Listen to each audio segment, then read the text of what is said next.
ദൈവത്തിന് മഹത്വം ഉണ്ടാകട്ടെ. ഉന്നത സിംഹാസനെ മഹിതാൽ വാഴൂ നുന്നതനാ വാഴ്ത്തപ്പെട്ടോൾ തന്മടിയിൽ സുഖിതാൽ ഘോഷിതനാ ഭൂതലെ നാനാവത്തും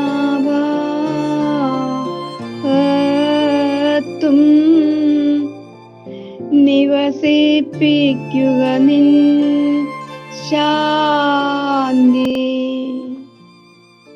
പിതാവിനും പുത്രനും പരിശുദ്ധരുഹായിക്കും സ്തുതി, ആദ്യം മുതൽ ഇന്നും എന്നേക്കും ആമേൻ.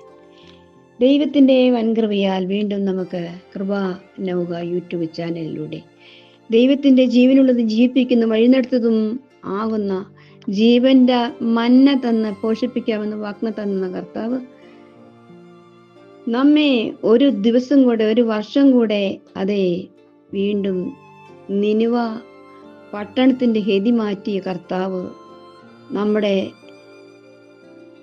ദൈവത്തിൻ്റെ സ്വന്തം നാടായ ആയിരുന്ന ഈ കൊച്ചു കേരളത്തെ നമുക്ക് വീണ്ടും പുത്തനാക്കി തരാമെന്ന് വാക്ക് പറഞ്ഞ സർവശക്തനായ പൊന്നേശുവിൻ്റെ നിസ്തുല നാമത്തിൽ എല്ലാവർക്കും സ്നേഹവന്ദനം അറിയിക്കുന്നു. ഇന്ന് നമുക്ക് ഒരുമിച്ച് ചിന്തിക്കുവാനായിട്ട് ആഗ്രഹിക്കുന്ന യോന പ്രപഞ്ചന്റെ പുസ്തകത്തിലെ 3-ാം അധ്യായത്തും 4-ാം തിരുവചനം 4 തൊട്ട് ചില വചനങ്ങൾ സന്ദർശിച്ച് നമുക്ക് ധാരാളമായി ദൈവത്തിൻ്റെ കൃപ പ്രാപിക്കാം. അതിനായി നമുക്ക് ഒരുങ്ങാം. ദൈവം നമ്മെ അനുഗ്രഹിക്കട്ടെ. എല്ലാവരും സന്തോഷവും സുഖവും സമാധാനവും ശാന്തിയും ആയിക്കൊണ്ടേയിരിക്കും. ദൈവം നമ്മെ അനുഗ്രഹിക്കും.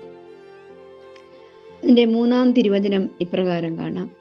അങ്ങനെ യോന പുറപ്പെട്ടു, യഹോവയുടെ കൽപ്പന പ്രകാരം നിനിവയിലേക്ക് ചെന്നു.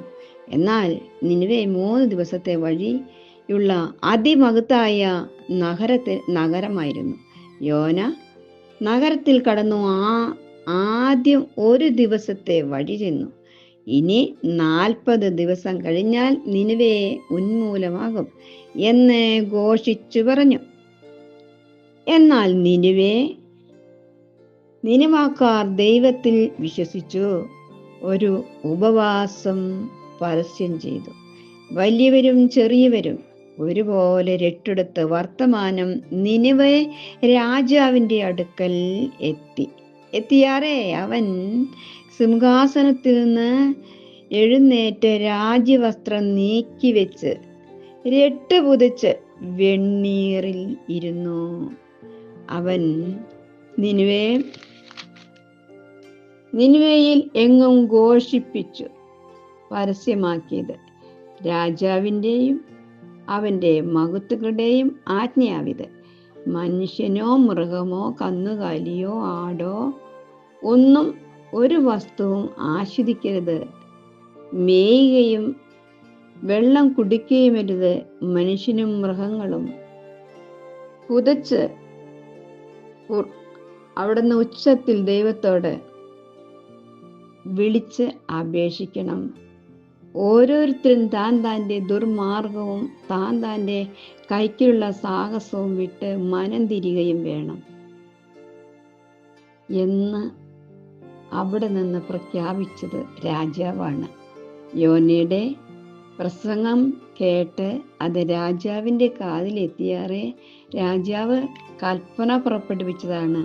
നാം ഈ ലോകത്തിന് മാതൃകയായ യോന നിനിവ പട്ടണം മാനസാന്തരപ്പെട്ടതുപോലെ നമ്മെ പെടുത്തുവാൻ തക്കവണ്ണം ആഗ്രഹിക്കുന്ന നാം നമ്മുടെ ദേശം അനുഗ്രഹമാകണമോ?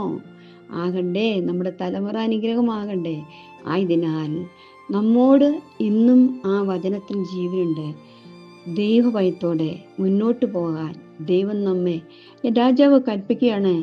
അവ ദുർമാർഗം വിട്ടു തിരിഞ്ഞു എന്ന് ദൈവം അവരുടെ പ്രവർത്തികളാൽ കണ്ടപ്പോൾ താൻ അവർക്ക് വരുത്തും എന്ന് അരുളി ചെയ്ത അനർത്ഥത്തെക്കുറിച്ച് ദൈവം അനുദപിച്ചു. അത് വരുത്തിയുമില്ല എന്ന് നമുക്ക് കാണാം. കർത്താവിൻ്റെ പ്രിയ മക്കളെ, നമ്മുടെ കർത്താവായ യേശു ക്രിസ്തുവിൽ നാം ജീവിക്കുന്നെങ്കിൽ ദൈവത്തോടു കൂടെ ജീവിക്കുമ്പോൾ മീക പ്രവചനത്തിൽ നമുക്ക് കാണാനായിട്ട് സാധിക്കുന്നു. നാം ദൈവത്തോടു കൂടെ നടക്കുമ്പോൾ ദൈവം നമ്മെക്കുറിച്ച് ആഗ്രഹിക്കുന്നു വിനയപ്പെടുവാൻ, ദുഷ്ടതയും അസൂയയും പകയും വിദോഷവും മാറ്റിക്കളയുന്ന ഒരു കർത്താവുണ്ട്. നാം വിചാരിക്കും നമുക്ക് മാറണം, നല്ലതായി ജീവിക്കണമെന്ന് ആഗ്രഹമുണ്ടെങ്കിലും അതൊന്നേയും നമുക്ക് സാധിക്കാതെ പോവുകയാണ്. എന്നാൽ ദൈവം നമ്മളോട് പറയുന്നു, മീകാപ്രവചന്റെ പുസ്തകം 6-ാം അധ്യായത്തിൽ അതിൽ 9 ഇങ്ങനെ കാണാം, മനുഷ്യ, നല്ലത് എന്തെന്ന് അവൻ നിനക്ക് കാണിച്ചു തന്നിരിക്കുന്നു. ന്യായം പ്രവർത്തിപ്പാനും ദയാ തൽപരനായിരിക്കാനും നിന്റെ ദൈവത്തിൻ്റെ സന്നിധിയിൽ താഴ്മയോടെ നടപ്പാനും അല്ലാതെ എന്താകുന്നു യഹോവ നിന്നോട് ചോദിക്കുന്നത് എന്നാണ് അവിടെ നമ്മോട് പറയുന്നത്. നമ്മെക്കുറിച്ച് കർത്താവിന് കൊതിയുണ്ട്. നമ്മുടെ ദേശം നശിക്കരുത്, നമ്മുടെ ലോകത്ത് നടക്കുന്ന അനർത്ഥം എന്തുകൊണ്ടെന്ന് നമുക്ക് മനസ്സിലാക്കി തരുമെന്നാണ് അവിടെ നിന്ന് ദൈവം നമ്മളെ വെളിപ്പെടുത്തി തന്നിരിക്കുന്നത്. ദൈവത്തിന് നിനിവയോട് ഇത്രമാത്രം കനിവ് തോന്നി.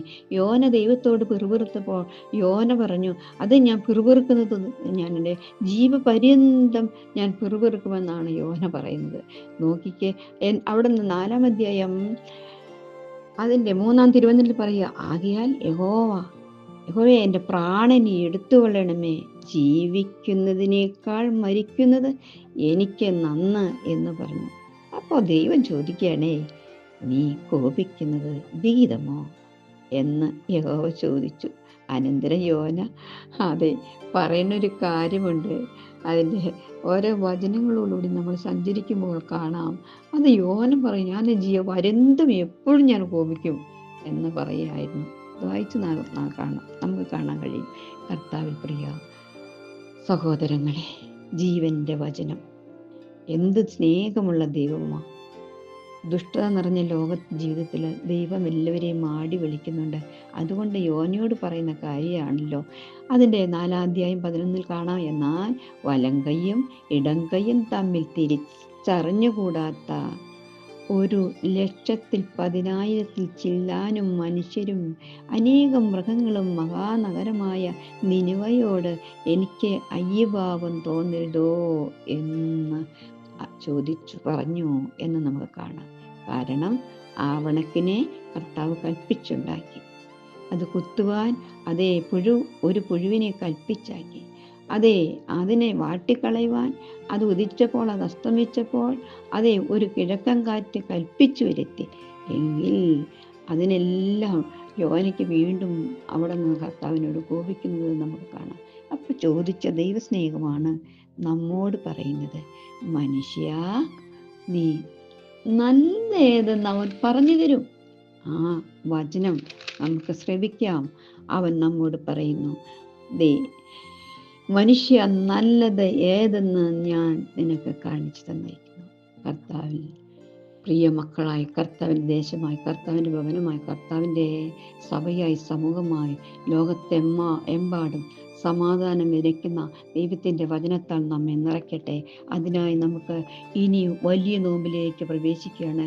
40 ദിവസം, ഒരു ദിവസത്തെ ഉപവാസം പ്രഖ്യാപിച്ചെങ്കിൽ ഇനി 40 ദിവസം വിശുദ്ധ 3 നോമ്പ് കഴിഞ്ഞാൽ 18-ാം ദിവസം തൊട്ട് 40 ദിവസത്തെ നോമ്പ് അവിടെ നിന്ന് നിശ്ചയിക്കുന്നല്ലോ. ജനം ഒന്നാകുവാൻ, സ്നേഹത്തിൽ, ഐക്യത്തിൽ, കർത്താവിന് വേണ്ടി, കർത്താവിൻ്റെ മക്കളായി തീരുവാൻ, നമുക്ക് ജീവൻ തന്ന് പ്രാണൻ തന്ന് നമ്മെ അവൻ്റെ രക്തത്താൽ വില കൊടുത്തിയ വാങ്ങിയ സഭയിൽ നമുക്ക് അവിടുന്ന് പ്രവേശിക്കാം. ജീവനുള്ളതും ജീവിപ്പിക്കുന്നതുമായ ജീവൻ്റെ വചനത്താൽ ദൈവം നമ്മെ നയിക്കും. തിരക്കേറിയ ലോക ജീവിതത്തിൽ ദൈവത്തോടുകൂടെ, ദൈവത്തെ ഭയപ്പെട്ട് അവൻ്റെ വചനത്തിലൂടെ നമുക്ക് സഞ്ചരിക്കാം. അവനുമായി നമുക്ക് രമ്യപ്പെടാം. അവനുമായി നമുക്ക് ഒത്തുചേർന്നിരിക്കാം. അപ്പോൾ നമ്മുടെ ദേശം, ഭവനം എല്ലാം സ്നേഹത്തിലും ഐശ്വര്യത്തിലും, നമ്മുടെ നാട് ദൈവത്തിൻ്റെ സ്വന്തം നാടായ കേരളത്തിൽ വന്ന് വസിക്കുന്നത് നമുക്ക് നോക്കി പാർക്കാൻ. ദൈവം നമ്മെ എല്ലാവരെയും അനുഗ്രഹിക്കട്ടെ. ധാരാളമായി അനുഗ്രഹിക്കാമെന്ന് വാക്ക് പറഞ്ഞ കർത്താവ് നമ്മെ ദിനം ദിനം പുതുക്കി പണിയുവാൻ സഹായിക്കും. അതിനായി ഒരിക്കൽ കൂടെ എല്ലാവർക്കും സ്നേഹം അന്വേഷണം അറിയിച്ചുകൊണ്ട് നിർത്തുന്നു. ദൈവനാമം മഹത്വപ്പെടുമാറാകട്ടെ.